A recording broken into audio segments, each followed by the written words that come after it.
Bien, vamos a hablar de hidrodinámica y lo que se ve en la materia es la aproximación más ya a la hidrodinámica, que es, como ya dije la vez pasada, los fluidos son muy complicados de estudiar.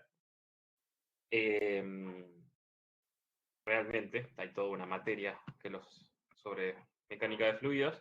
Pero bueno, vamos a ver las primeras nociones que les va a permitir, en el caso que alguna vez les interese, tengan en cuenta que como fluido se puede traer, fluido de movimiento, hay un montón de cosas que responden a las ecuaciones de los fluidos en movimiento. Entonces, no es algo que se limita simplemente a la plomería, ¿sí? Hay un montón de fenómenos en la naturaleza. Edith. Ok, no pasa nada, Edith. Si llegás, llegás, si no, de todas maneras queda grabada, así que no hay problema. Ya, si estás al final, avísame que te paso el presente al final. Bien, entonces, hay que tener en cuenta que son fenómenos que abarcan un montón de otras cuestiones que no sean las obvias, ¿sí? Hay, hay fluir de un montón de cantidades que se pueden describir con la dinámica de fluido. Pero bueno, vamos a hacer la cosa más aproximada, la primera aproximación. Entonces vamos a hablar bueno, de los antecedentes brevemente, qué fluido es ideal, qué es el fluido ideal. Obviamente el grueso de esta parte es el teorema de Bernoulli y el principio de Bernoulli, que no son lo mismo. Vamos a ver cómo se descarga un depósito, el tubo Venturi, bueno, todos los fenómenos asociados que se pueden, al menos cualitativamente, entender con Bernoulli. Y después vamos a pasar a The Real Thing, al menos, digamos, la parte de fluidos reales, en una primera aproximación. Bueno, el estudio de los fluidos, yo cito siempre un evento que ocurrió, una inundación de Roma del siglo XVI, en la que el agua había corrido por un canal y había derrumbado un puente, entonces quisieron hacer un nuevo puente con un área un área por debajo, ¿no? Para que no la vuelva a derrumbar una eventual nueva inundación, para lo cual quisieron estimar la cantidad de agua que había pasado por el puente. Hicieron estimaciones de caudales, pero en ese momento no se conocía la definición, no se tenía noción de la definición de caudal y tampoco se conocía, por ejemplo, que el fluido era incompresible prácticamente, ¿no? Algo que ya sabemos, que los fluidos, los líquidos, perdón, no todos los fluidos, los líquidos son casi incompresibles en su mayoría, lo que son líquidos a temperatura ambiente. Entonces, algunos pensaron, había una discusión sobre cuánta agua había pasado, habían calculado un volumen, pero después habían visto que ese mismo volumen de agua había pasado por debajo de un puente más angosto y no había pasado nada. Entonces algunos pensaron que el agua se había comprimido, o sea, sabemos que no ocurre en esas condiciones, hasta que este buen hombre, Benedetto Castelli, que era un sacerdote, también investigador, digamos, de la filosofía natural, eh,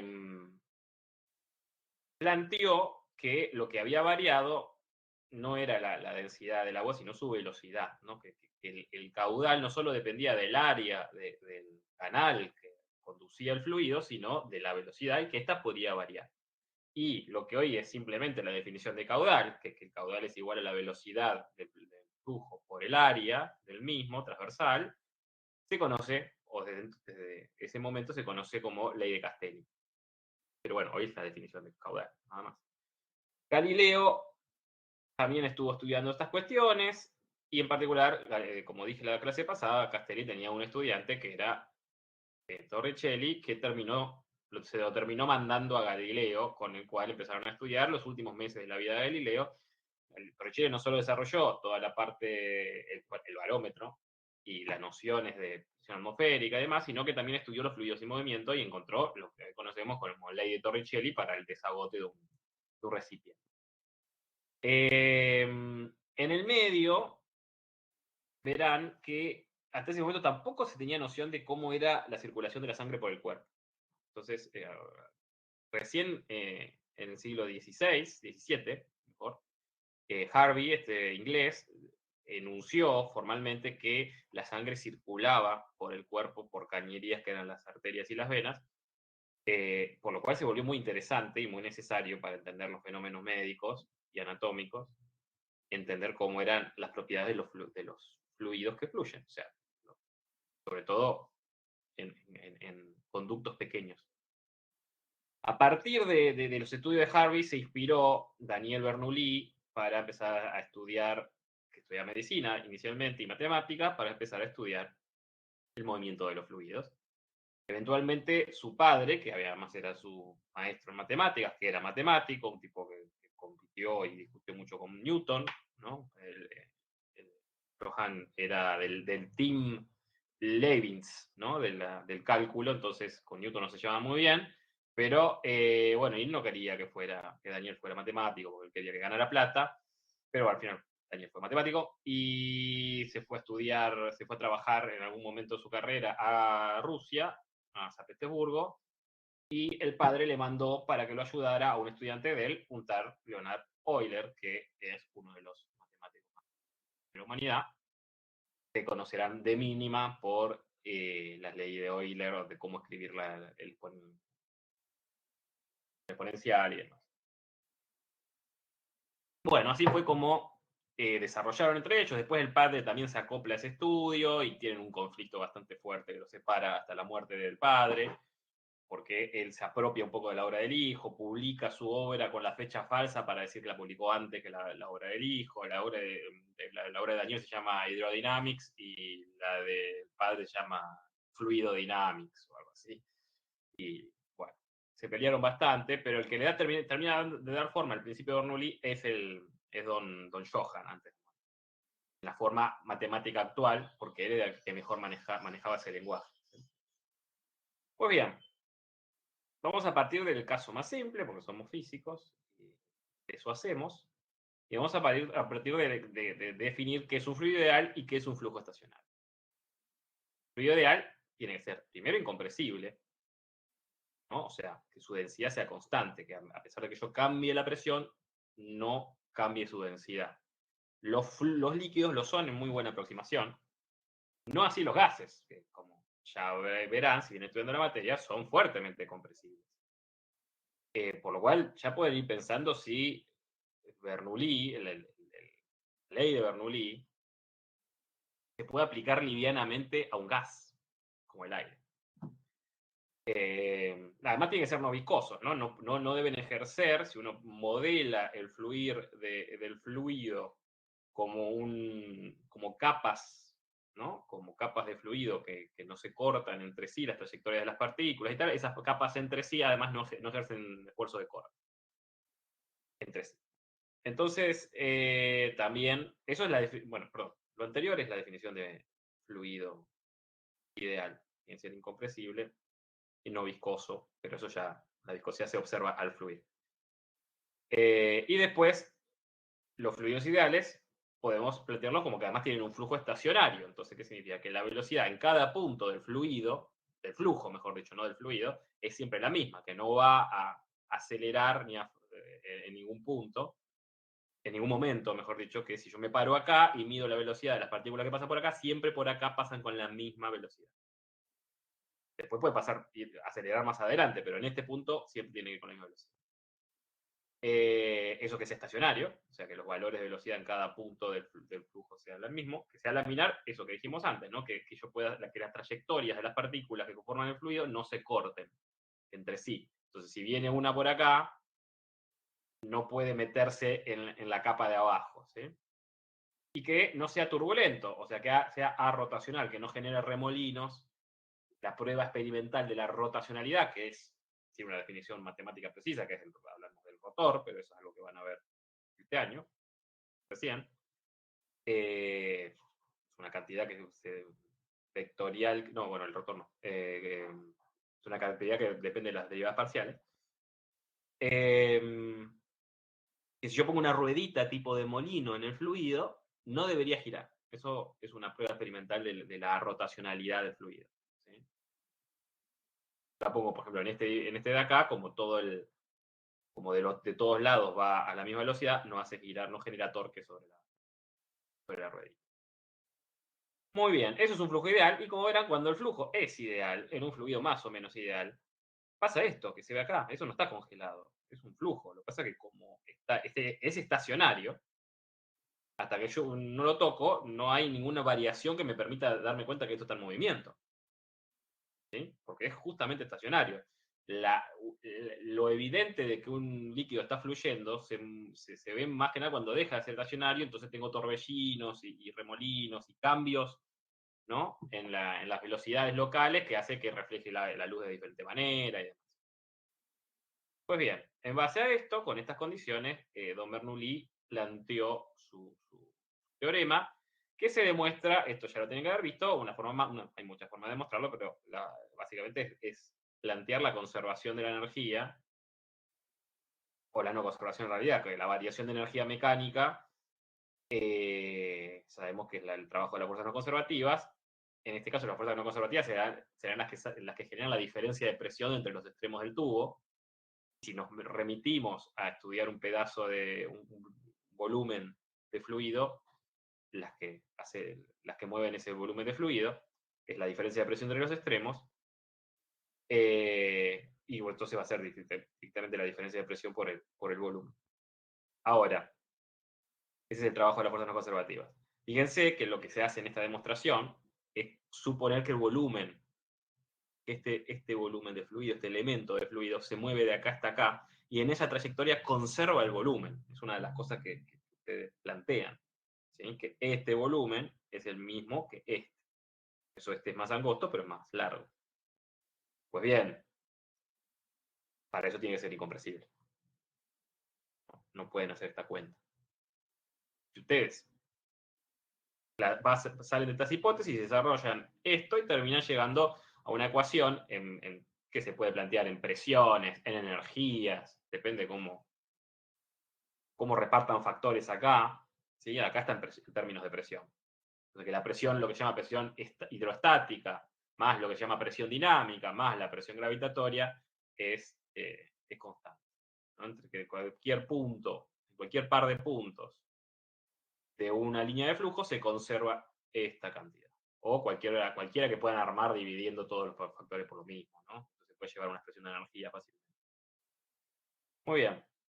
Claro que esto está asociado a la presión a la que sometemos al fluido, a la que veníamos viendo hasta ahora, esta a la velocidad que tiene el fluido, la energía cinética del fluido, esto está asociado a la energía potencial gravitatoria.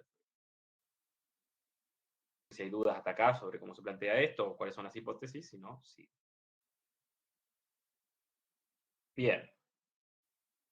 Esto es lo que termina planteando don Bernoulli, básicamente el centro de su obra. Y a partir de esto, si bien este desarrollo es previo, se pueden deducir, y este teorema se puede aplicar a un montón de fenómenos, con la salvedad de tener en cuidado de hasta cuándo valen las hipótesis. Si bien Torricelli lo había descubierto antes, si uno plantea Bernoulli en el desagote de un recipiente, llega a que la velocidad de desagote, si en este caso creo que esto es lo que da, sí, esto es lo que da despreciando la velocidad de la superficie, ¿no? Porque se supone que este orificio es mucho más chico que este y por ende esta velocidad es despreciable respecto a esta. Entonces, bajo esas condiciones llegamos a que la velocidad de desagote es la de una caída libre, como una partícula, ¿no? Raíz de 2GH, la velocidad final de una partícula que cayera desde esta altura, ¿sí? Esto lo descubre Torricelli antes, pero bueno, después Bernoulli, a partir de Bernoulli se puede demostrar. Ya aprendimos en experimental que para que esto ocurra, primero tenemos que trabajar sobre el orificio de salida para que no haya efectos de borde que nos modifiquen esta dependencia. Muy bien.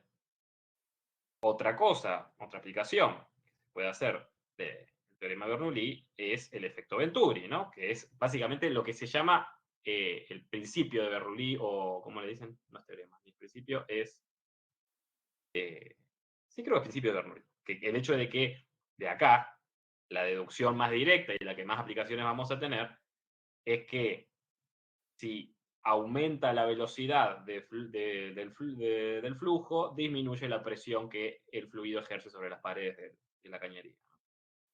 Eso se aplica directamente al tubo de Venturi.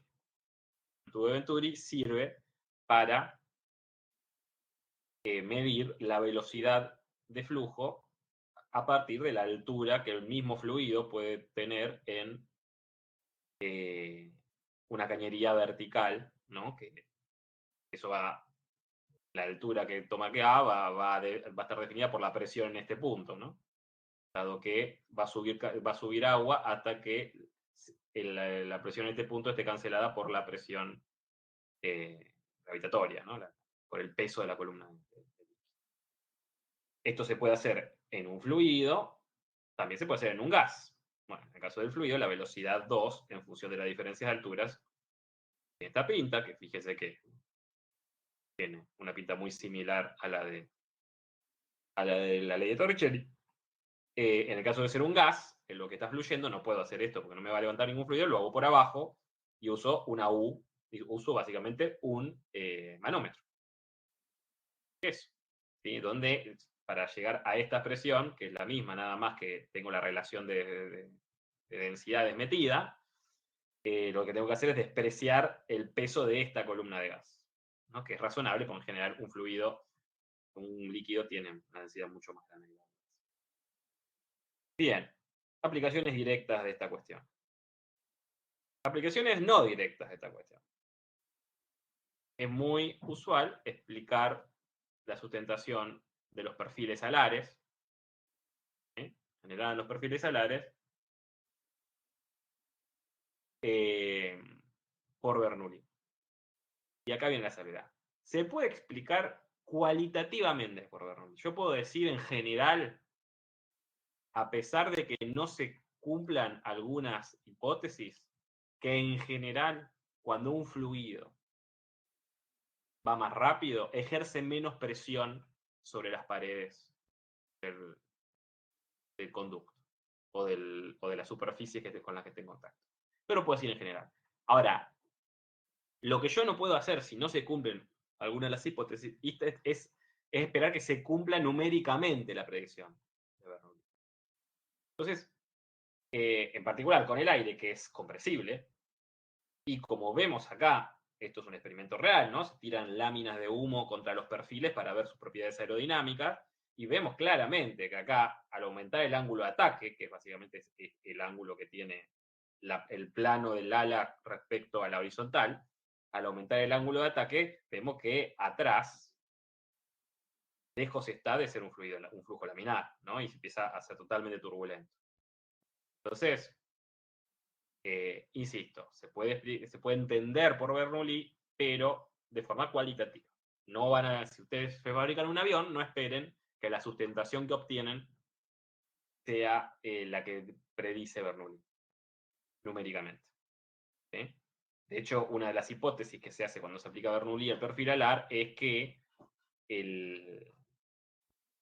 las dos líneas de flujo, la que va por abajo y la que va por arriba, llegan a la parte de atrás del ala al mismo tiempo, cosa que eso nos lleva a decir que la de arriba va más rápido porque tiene que recorrer más longitud. De hecho, la de arriba llega antes. Por eso se forma estos remolinos. Entonces, hay un montón de estas hipótesis que no se cumplen. Pero bueno, cualitativamente podríamos llegar a entender la idea. Si bien, cualquier perfil, aunque sea no alar, cualquier perfil que tenga un ángulo de ataque distinto de cero, va a generar sustentación. Por simple tercera ley de Newton. Está empujando aire hacia abajo, va a tener una fuerza hacia arriba. Así funcionan los barriletes. Los barriletes no tienen un perfil alar. Los barriletes es una superficie, un plano, que está enfrentando al aire, ya sea porque haya viento, ya sea porque uno corre. ¿Sí? Y el hecho de que empuje aire hacia abajo por la geometría que tiene el perfil, hace que haya una fuerza de sustentación arriba. Por eso es importante la colita del barrilete, que es la que lo obliga al barrilete a estar como vertical, porque si lo pongo horizontal, el barrilete se cae. ¿Sí? Además, si yo dependiera exclusivamente de la geometría del perfil alar para volar, un avión no podría hacer esto, ¿no? Que es volar boca abajo. Porque el perfil alar se invierte. Entonces, yo puedo generar sustentación con cualquier perfil mientras mi ángulo de ataque no sea cero. Lo que hacen los aviones, ustedes cuando viajan en avión lo pueden ver, es cambiar la forma del perfil levantando unos flaps que tienen, ¿no? Levantando unas superficies que se hacen, ¡pac!, se levantan de la superficie del ala, y eso va cambiando la geometría del ala para generar más o menos sustentación. O para frenar también. Lo que tiene el perfil alar es que es, de todos los perfiles, el que genera la mayor sustentación con el menor arrastre. Acá hay 4 fuerzas sobre este perfil, ¿no? Si uno la fuerza que lo impulsa hacia adelante, que sería la que genera el motor, la hélice o la turbina, el peso, ¿sí? Va hacia abajo, la sustentación que se genera, como acabamos de decir, y después hay un arrastre, un efecto de arrastre que se debe prácticamente a los remolinos que se forman acá, de manera que acá hay menor presión. Ahí está, cualitativamente puedo usar la remolino. Acá hay menor presión que acá, entonces ahí los remolinos terminan, hay una capa de fluido también que se pega al ala y demás, y esto genera una fuerza como de roce contra el aire, que va al revés que la fuerza que impulsa el avión. Entonces esas 4 fuerzas tienen que equilibrar, y eso es lo que tienen en cuenta las personas cuando diseñan aviones o aeronaves en general. Entonces, el perfil alar lo que tiene es que es el que genera la mayor sustentación con el menor arrastre. Está claro que un barrilete va a generar sustentación, pero va a generar mucho arrastre, ¿no? Hay que hacer bastante fuerza para mover un barrilete hacia adelante. Muy bien. Otra aplicación cualitativa de Bernoulli es el efecto Magnus, que es el más bonito, si quieren, de todos. Se ve muy bien en este ejemplo, ¿no? Una persona que tira, el video es más largo, ¿no? Primero tira una pelota de básquet sin hacerla girar y cae directamente abajo desde una represa.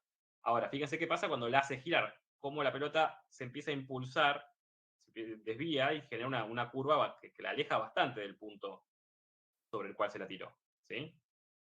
Y el ejemplo más clásico y más espectacular es el famoso tiro libre de Roberto Carlos contra Francia en el 97, donde la pelota gana ese efecto, lo que llamaba el efecto, la comba del tiro con pelota. Ahora hay un tipo, ¿no? Jugando en el Manchester, creo, también tiene un tiro, Thiago, hace el mismo efecto Magnus, pero vertical.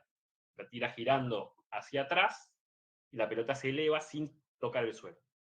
Hay un gol de hace un par de meses que metido así, bastante espectacular también, donde se puede ver bien también ese efecto, pero tal vez este es el más espectacular. Después yo chequeé y Roberto Carlos dice que de todas maneras, además el viento estaba en esa dirección, ayudaba bastante. Pero bueno, lo que se puede ver acá es que no es un efecto de Bernoulli puramente, ¿no? De hecho, ni cerca, ¿no? Lo que hay es una capa de fluido del gas que se adhiere al objeto. Como se adhiere, empieza a girar con el objeto. Ahora, como se suelta de forma asimétrica, ¿no? Cuando se desprende esa capa de fluido, se desprende de forma asimétrica, se ve también acá, eso hace que se genere una fuerza en la dirección opuesta sobre el objeto. Entonces la pelota tiene que ir girando para que este efecto ocurra, el efecto Magnus. Hay barcos diseñados por efecto Magnus en el siglo XIX que en vez de tener velas tenían un cilindro vertical que giraba. Y de esa manera lograba generar una fuerza para avanzar a partir sin necesidad de que haya viento. Hay algún que otro barco construido al respecto, eso no creo que sean comerciales, pero existe. Muy bien, eso también es una aplicación cualitativa, pero no tanto del efecto del teorema de Bernoulli. Y después este que sí funciona bastante bien es el tubo de Pitot, ¿no? En el que se compara la presión de lo que se llama presión de estancamiento, ¿no? La presión que se genera en este punto por el hecho de que esto está avanzando y el aire no pueda seguir avanzando, y la presión atmosférica que hay en este coso. Entonces, acá está una suma de la cinética y la estática, y acá solamente tienes la estática. Entonces, en función de la diferencia de presión en estos dos puntos, que acá está hecho con un manómetro de manguera, pero no necesariamente puede ser un manómetro digital o electrónico, uno puede saber cuál es U, la velocidad, ¿no? La expresión de U va a estar en función de la diferencia de altura entre estas dos columnas de agua o de fluido, ¿sí? Este dispositivo se sigue usando hoy para determinar velocidad de vuelo en los aviones. Estas mangueritas que salen de las alas de los aviones son tubos de Pitot. Es una forma bastante eficiente. Después, bueno, depende si el avión va muy alto, ya esto corre el riesgo de que se congele el fluido y no funciona muy bien. En los inicios de la aviación hubo accidentes, cosas así, ¿no? Donde el tubo de Pitot se ha congelado y perdieron noción de la velocidad. Pero bueno, fuera de eso, se siguen usando y es una aplicación bastante directa de Bernoulli.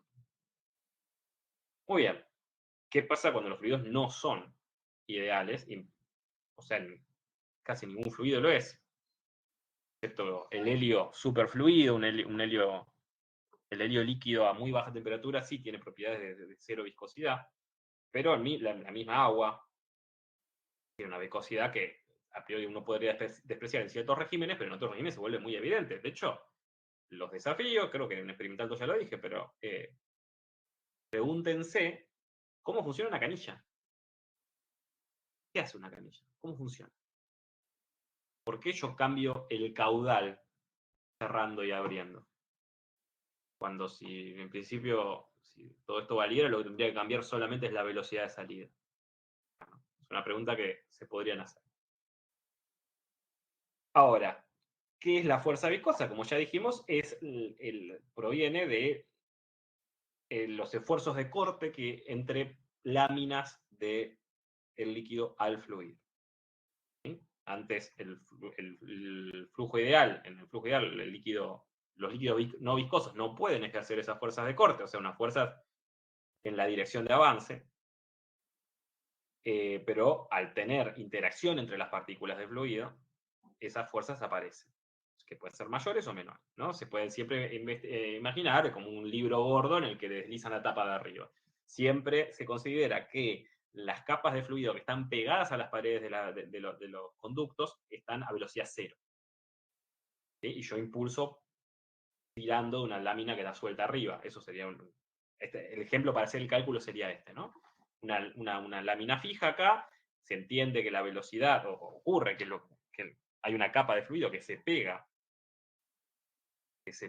a la superficie. Cuando el fluido no tenía viscosidad, la capa inmediata superior, obviamente esto es modelado, ¿no? No hay capas discretas, ¿no? Es un continuo, pero la capa inmediata superior, como no podía ejercer esfuerzo de corte sobre la que está pegada al coso, circulaba sin roce. Cuando aparece la viscosidad, esta está quieta y las de arriba se van acelerando de a poco, ¿no? Digamos, hay un gradiente de velocidades porque esta parte está cero, ¿sí? Entonces, recién si yo estoy tirando de la lámina de arriba, voy a acelerar la que está pegada, por la misma razón que esta está quieta, y las del medio van a tener un gradiente que va a ir entre 0 y esta velocidad. Bien. Como habíamos dicho, en los sólidos el esfuerzo proporcional a la deformación y acá el esfuerzo proporcional al gradiente de velocidad. O al revés, el gradiente de velocidad que genero es proporcional al esfuerzo cuando estoy hablando de este tipo de fenómeno. Ahora, cuando estoy en una cañería, lo que ocurre es que yo tengo una diferencia de presión entre los dos extremos, pero como el fluido que va contra las paredes está quieto, lo que tengo es que la máxima velocidad la logro en el centro de la cañería. ¿Sí? O acá, antes hacía desplazar una lámina desde arriba, ¿no? Mi esfuerzo estaba aplicado acá y ahora está aplicado en todo este área. ¿Sí? Y se puede demostrar que este perfil es parabólico. ¿Sí? En función de cómo es la derivada de B respecto a ahí. Se puede demostrar que esta derivada es lineal. Entonces, bueno, en 3D sería esto, ¿no? Yo tendría como una especie de tubitos concéntricos de flujo. Lo que se puede, una cosa que tienen que saber es que cuando la viscosidad es muy grande, perdón, no cuando el flujo es turbulento, esto se achata muchísimo. Las líneas de flujo se intercambian, se intercruzan y esto se achata mucho más. Deja de ser una parábola.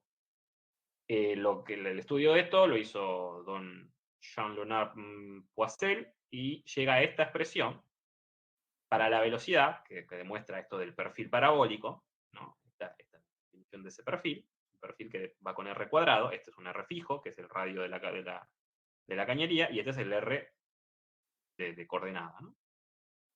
Y de acá se puede deducir fácilmente, por la definición, por la relación entre caudal y velocidad, que el caudal, fíjense cómo va, ¿no?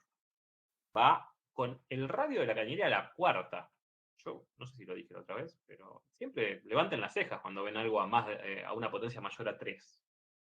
Porque son potencias muy grandes. Y en general nosotros no trabajamos en cosas tan fuera de lo lineal. Y si ven una potencia tan grande, les tiene que llamar la atención porque son cosas que varían muy, muy rápidamente en función de la variable. Y esto nos dice qué tan sensible es el caudal, porque esto supone, ¿qué supone? Que yo tengo una diferencia de presión fija, ¿sí? Por una bomba, ya sea, o por una diferencia de altura, por lo que fuere, entre los dos extremos de la cañería. ¿Sí? La cañería tiene un radio y un largo, y el líquido tiene una viscosidad. Bueno, el caudal que yo obtengo, que antes iba derecho con delta P, bueno, ahora está afectado por el efecto viscoso. Ahora fíjense qué fuerte es la dependencia con R. Entonces, cómo yo, cambiando diámetros de cañería, mi caudal va a cambiar drásticamente.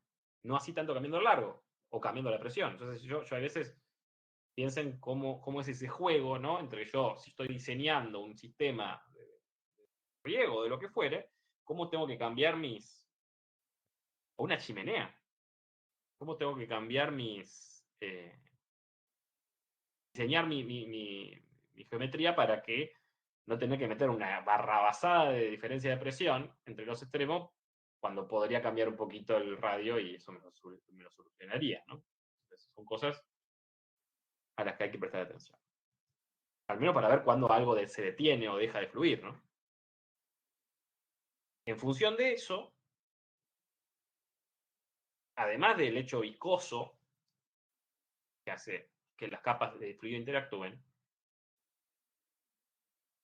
debido a la propia interacción entre las partículas de fluido, hay una velocidad límite a la cual un dado líquido o fluido en general puede fluir de forma estacionaria. Don Reynolds hizo muchos experimentos tirando líneas en tubitos, tirando gotas de tinta, de manera que poder ver la trayectoria de esas capas de fluido. Tiene algunos extractos muy, muy divertidos, o muy... Habla de qué hermosa que es la línea en su paper, ¿no? Qué hermosa que es la línea paralelas que se forman de la tinta. Estaba muy inspirado, Don Reynolds. Bueno, en función de esos experimentos, el tipo define un número que a mí me puede guiar a predecir si estoy en un régimen de flujo estacionario, en laminar o no, ¿no? Entonces ese número, el número de Reynolds, va a depender de la densidad del fluido, de la velocidad, esto es la parte dinámica, y del diámetro, que dependiendo del caso va a ser diferentes cosas, y de la viscosidad, ¿no? Ese diámetro, en el caso de una cañería, es el diámetro de la cañería. Ahora, ese diámetro, en el caso de un objeto viajando a través de un cuerpo de fluido, es el diámetro del objeto. ¿Sí? Y en el caso de un perfil alar, por ejemplo, una lámina, es la longitud de esa lámina, del perfil, ¿no? De costado. Entonces depende. Para fluidos en una cañería, lo que encontró Don Reynolds es que cuando este número va por debajo de 2300, no estoy poniendo todo el sistema internacional y tal, el flujo es laminar, por arriba de 4000 es turbulento y en la franja intermedia está en estado de transición. ¿Sí? Lo que vemos acá es justamente, bueno, qué tipo cómo se va a escapar de la laminaridad el fluido, ¿no? Se empiezan a formar estos vórtices muy bonitos, cosa que se puede ver felizmente cada vez menos, pero en el humo del cigarrillo, ¿no? El humo del cigarrillo, por pura diferencia de densidad, cosa que ya vimos la vez pasada, va acelerando, ¿sí? Va cada vez más rápido en su ascenso, entonces empieza fluyendo de forma laminar, pero en algún momento se rompe esa laminaridad y se vuelve un flujo turbulento. Quiero que haya visto subir el humo del cigarrillo, lo puede comprobar. Acá lo vemos, por ejemplo, para un cilindro avanzando en un fluido. Los números son distintos para esto. Estos regímenes de acá son para tuberías. Y vemos cómo a una cierta velocidad está todo muy bien, es un flujo laminar, después acá se empieza a desestabilizar atrás y hasta que forma este tipo de vórtices, colas. ¿Bien? Entonces es una condición que a mí me permite predecir cómo va a ser mi flujo antes de hacer el experimento, antes de quiero saber si en mi cañería, por ejemplo, voy a tener flujo laminar o turbulento, que va a afectar cómo eso se traslada, bueno, puedo aplicar la ley las leyes de Reynolds. Muy bien, no es una ley. Estos criterios, son criterios de Reynolds. Vale decir que el número de Reynolds lo desarrolló más Stokes que Reynolds, pero Reynolds fue el que lo aplicó de forma más abundante, entonces que llevó su nombre. Don Stokes además estudió en general cómo se trasladan los cuerpos a través de fluidos viscosos. Lo que encontró es que se aparece una fuerza viscosa, que es el drag del cual yo hablé hoy con el perfil alar, ¿sí? Que en el caso más simple de una esfera, ¿sí? Moviéndose a través de un fluido viscoso, esa fuerza de drag va a ir con la velocidad. ¿Sí? Que va a ir con, obviamente, la viscosidad del fluido, el radio de la esfera y la velocidad. Es una fuerza que depende de la velocidad. Entonces, si yo tengo una esfera trasladándose en el seno de un fluido viscoso, voy a tener a priori, si la dejo caer simplemente, tres fuerzas sobre esta esfera, ¿no? El peso de la esfera, acá está con la B de buoyancy, el empuje hidrostático, y la fuerza viscosa, acá como la D de drag, ¿no? De arrastre. Nótese que eso es extraño, creo que es la primera fuerza que ustedes ven, y la más característica fuerza que depende de la velocidad, ¿no? Entonces, la ecuación diferencial queda ya con un término que va con dx a dt. ¿No? Antes estábamos hablando de ecuaciones diferenciales, siempre que veíamos estaba x por un lado, estaba la aceleración por el otro, pero no teníamos que tener términos que dependen de la velocidad, y acá tenés una fuerza que depende de la velocidad, por lo cual esta fuerza te va a regular cómo se mueve este fluido, y te va a definir que hay una velocidad límite, porque esa fuerza va a ir creciendo, creciendo, creciendo, es una fuerza que es opuesta al peso, en una caída libre, porque no es libre, porque hay más de una fuerza, una caída, va a ir creciendo, creciendo, creciendo, hasta que eventualmente va a cancelar toda la fuerza que hay hacia abajo. ¿Sí? En ese caso, en ese momento, la velocidad del objeto en caída va a pasar a ser constante, y eso es lo que se llama velocidad límite. ¿Sí? Por eso ningún objeto cayendo ni siquiera a través de la atmósfera, que es poco densa, acelera indefinidamente. ¿Sí? Eventualmente llega a una velocidad límite que depende de la geometría del objeto, obviamente de la aceleración de la gravedad, de la viscosidad, y esta es la parte del empuje, ¿no? Esta parte está porque hay empuje, ¿no? Si la densidad del objeto es muchísimo más grande que la del fluido, por ejemplo, casi cualquier cosa sólida cayendo en aire, bueno, esta parte es directamente la densidad del objeto.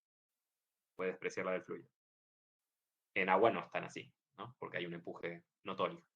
Pero es básicamente la suma de todas estas fuerzas. Esto aplica a cualquier cosa cayendo. Insisto, esta cuenta y esta cuenta, que son para esferas, ¿no? Y creo que con número de Reynolds bajo. ¿Sí? Esto es en flujo laminar. Cuando estamos en esta condición, no sé si ya sigue valiendo eso.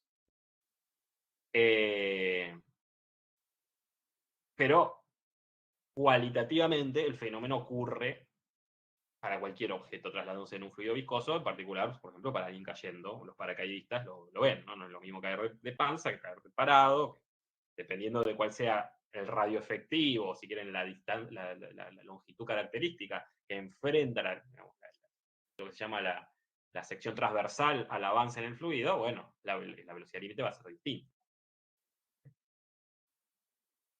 Para que tengan el dato, para una persona más o menos cayendo en esta posición es unos 200 km por hora, así que de eso no van a pasar. Muy bien. Eso es todo, amigues. ¿Hay preguntas, consultas, comentarios de esto? Esperen que paro el...